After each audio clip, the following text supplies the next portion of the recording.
All right, here we go. We have digital artist People Pleasr, one of the founders of PleasrDAO, which many consider to be one of the biggest NFT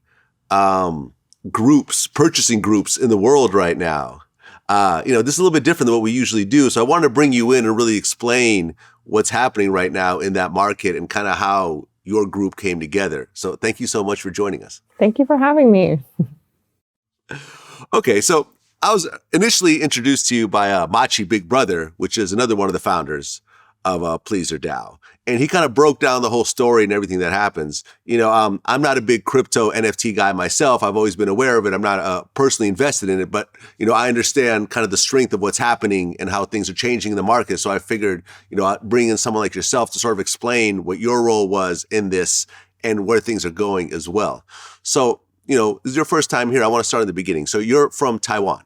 Yeah, that's correct. Okay. And you've always been a graphic artist? So I guess more specifically, I was a visual effects artist or working in 3D computer graphics and animation since university. I went to school in UCLA. And then, I've been working in that industry ever since. And then basically during the pandemic, I sort of switched over to doing crypto NFT stuff. Got it. And before then, you actually worked on a lot of big projects. I guess Batman versus Superman, Wonder Woman, Star Trek Beyond. You worked with Blizzard Entertainment, right? Yeah, that's true. So the last real job that I had before this maneuver was I was on the Blizzard Cinematics team. Okay, cool. So we're already working with some of the really biggest companies and doing work on some of the highest levels in terms of animation and design and so forth. Mm-hmm. Yeah. Okay. So I guess you were about to get a job at Apple and then the pandemic kind of changed all that. That's correct. Yeah. So I got an offer, but then I think basically that was right before the pandemic happened. And then the pandemic happened and they were processing my visa, but USCIS basically shut down. And then so they just couldn't process my visa, and then they kind of reneged on the offer. And then so, being unemployed, I was actually, while I was collecting unemployment insurance, I was looking for other sort of ways that I could either just make a living. And then so that's sort of how I rediscovered crypto, because I did participate and invest a little bit back in 2017. But then, I kind of put it on the back burner to focus on my actual job. And then so, when I was jobless again, I sort of rediscovered it. And that's kind of how I got started. Okay. So the first NFT that really got noticed from you was the X times Y equals K NFT? That's my first one that I ever put on auction, I would say. Okay. And what exactly is that? It's a 45-second animated short sequence, I guess, that I had made in tandem to help Uniswap, which is a really, really well-known DeFi protocol, to announce their version 3 of their protocol at the time. And so, it was a really, anybody who was in DeFi and crypto at the time would know that it was a really big sort of announcement or highly anticipated announcement that people were waiting for. And then so, I made that animation. And when they tweeted it out, it went viral. And then so later that week, I put it on auction as an NFT. Okay. And let's just take a step back, from people, for people that don't quite understand some of these terms. So first of all, what exactly is an NFT? An NFT stands for non-fungible token, and you can think of, obviously you can, go online and Google it, but I like to explain it in a way that it's just like, in real life we have objects and things that people can own, and then so NFTs are kind of the same, but for the digital realm. So anything that's digital, you can have ownership through NFT, which is a token that represents your ownership on the blockchain. Right. And with that, not only can you have ownership, but you could actually have partial ownership. So the NFT Correct. can be broken down into 1 billion pieces, right? And a person can own like a pixel of an NFT if they want. Mm-hmm. Crazy. Okay. And then you also mentioned DeFi, which stands for decentralized finance. So explain what that is exactly.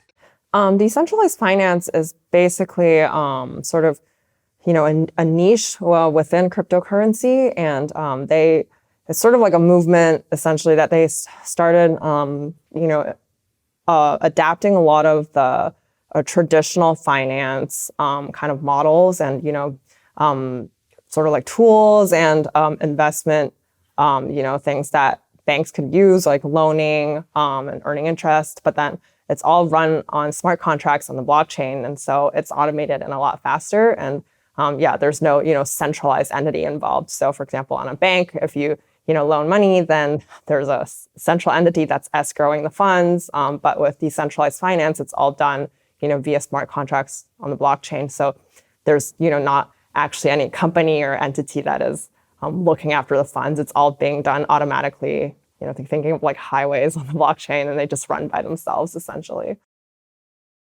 Okay, so as you're ready to release this NFT, the X times Y equals K, I guess there was a DAO that formed with your name in order to purchase it in a way? No, so I released it first. It was actually just something that I had was hoping to do, because obviously around sort of March, February last year was when NFTs really started having this crazy influx of, attention and people participating.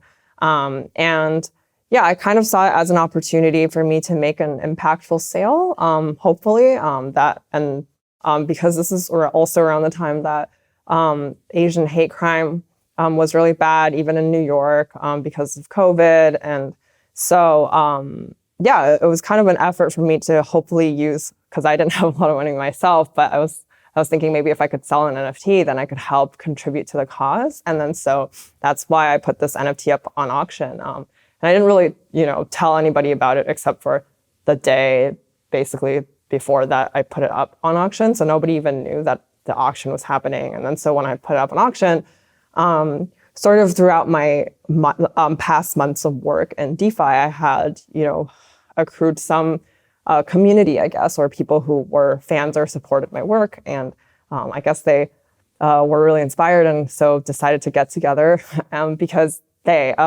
just this group of several individuals felt like probably the NFT was going to go beyond their personal allowance or budget. And so they decided to band together and all pull funds together to sort of create a team so that they have a war chest to bid against any other sort of like wealthy individuals who might be going after the NFT. And then they called themselves PleaserDAO. So this was all happening in real time, actually, while the auction was going on.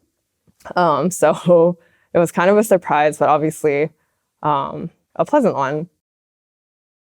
Right. And DAO stands for Decentralized Autonomous Organization. Yeah. Okay. So this group of somewhat wealthy people, Machi Big Brother being one of them, they got together and they started to bid on your NFT. And before this started happening, how much did you think you were going to get for this NFT at the end of the day?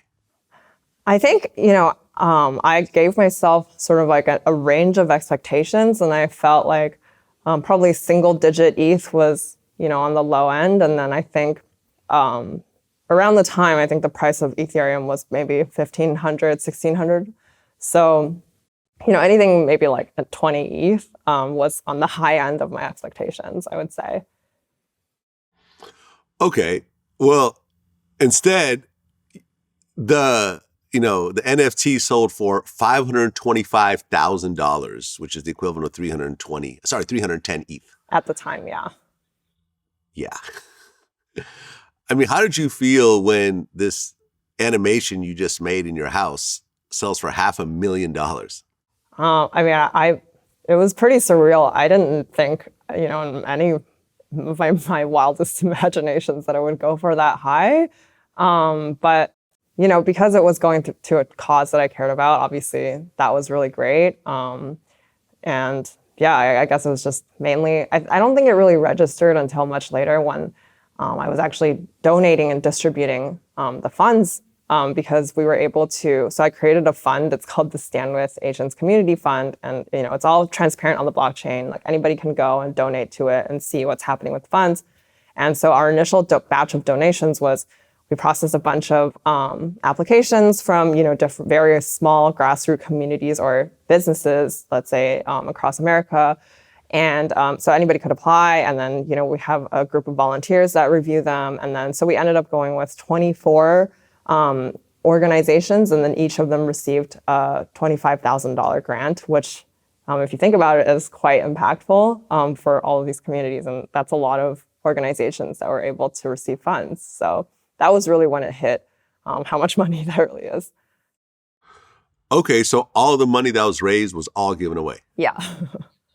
Okay, but PleasrDAO still owned the actual NFT. Yeah, they own it.